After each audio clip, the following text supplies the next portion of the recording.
Hanamkonda additional collector Venkatareddy ఇంట్లో ACB సోదాలు జరుపుతోంది. హైదరాబాద్ బోడుపల్లిలోని ఇంట్లో ఏసీబీ తనిఖీలు చేస్తోంది. నెల క్రితం లంచం తీసుకుంటూ వెంకటరెడ్డి పట్టుబడ్డారు. ఆదాయానికి మించిన ఆస్తుల కేసులో ఏసీబీ సోదాలు జరుపుతోంది. హైదరాబాద్, రంగారెడ్డి, వరంగల్ సహా ఏకకాలంలో 10 చోట్ల ఏసీబీ అధికారులు తనిఖీలు చేస్తున్నారు.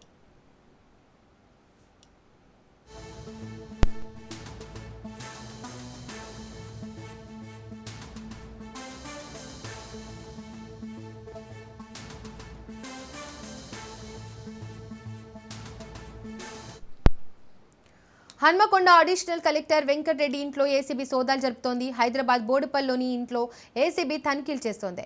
నెల క్రితం లంచం తీసుకుంటూ వెంకటరెడ్డి పట్టుబడ్డాడు. ఆదాయానికి మించిన ఆస్తుల కేసులో ఏసీబీ సోదాలు జరుపుతోంది. హైదరాబాద్, రంగారెడ్డి, వరంగల్ సహా ఏకకాలంలో 10 చోట్ల ఏసీబీ అధికారులు తనిఖీలు చేస్తున్నారు.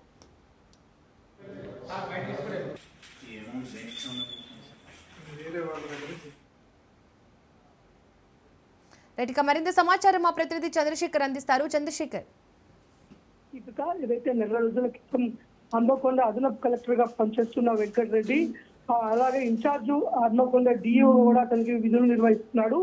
ఈ నేపథ్యంలోనే ఒక ప్రైవేట్ స్కూల్ కు సంబంధించి లైసెన్స్ రెన్యువల్ విషయంలో లంచం 60,000 లంచం తీసుకుండగా ఏసీపీ అధికారులు పట్టుకోవడం జరిగింది. పట్టుకున్న వెంకటరెడ్డిని పలు విచారించి తనని రిమాండ్ చేయడం జరిగింది. ఈ నేపథ్యంలోనే వెంకటరెడ్డి అనేక అక్రమాలన్నీ కూడా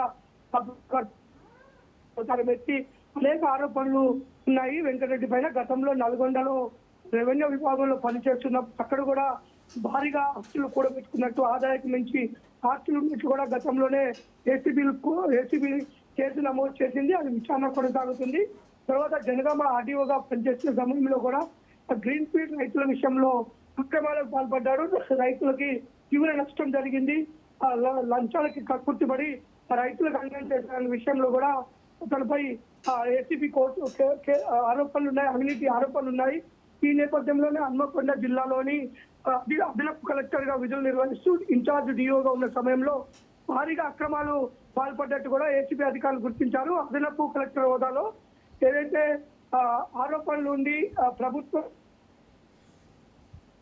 ధాన్యాన్ని అక్రమంగా అమ్ముకునే రైస్ మిల్లర్లకు కూడా తిరిగి లేవిని కేటాయించడం, దాని వెంట అనేక ప్రభుత్వంలో లంచాలు తీసుకొని అక్రమ రైస్ మిల్లర్లకి సహకరించిన ఆరోపణలు ఉన్నాయి. అంతేకాదు డియూగా ప్రైవేట్ స్కూళ్ళ దగ్గర భారీ మొత్తంలో లంచాలు తీసుకుంటూ ఉన్నాడని కూడా ఈ నేపథ్యంలో ఒక ప్రైవేట్ స్కూల్ కి నిర్వాహకుల దగ్గర 60,000 లంచం తీసుకుండగా ఏసీబీ అధికారులు పట్టుకొని దానిని రిమాండ్ సాధించడం జరిగింది. ప్రస్తుతం వెంకటరెడ్డి యొక్క ఇల్లు ఏదైతే హైదరాబాద్, రంగారెడ్డి, వరంగల్లో ఉన్న అతని ఇల్లు, కార్యాలయాలపైన ఏకదాటిగా ఏసీబీ అధికారులు 10 బృందాలుగా విడిపోయి రైడ్ చేస్తున్నారు. ఇప్పటికే కొంత సమాచారం ఏసీబీ అధికారుల వద్ద ఉంది.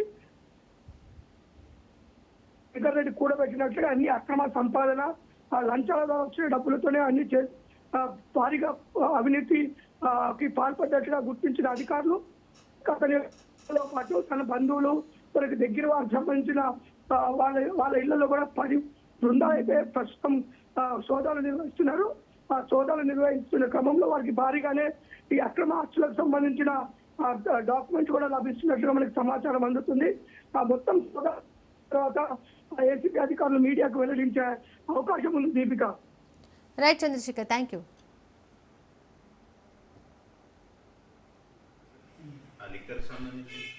లిక్కర్ అంతా గిఫ్ట్స్ వచ్చినాయి. మా బ్రదర్ సిస్టర్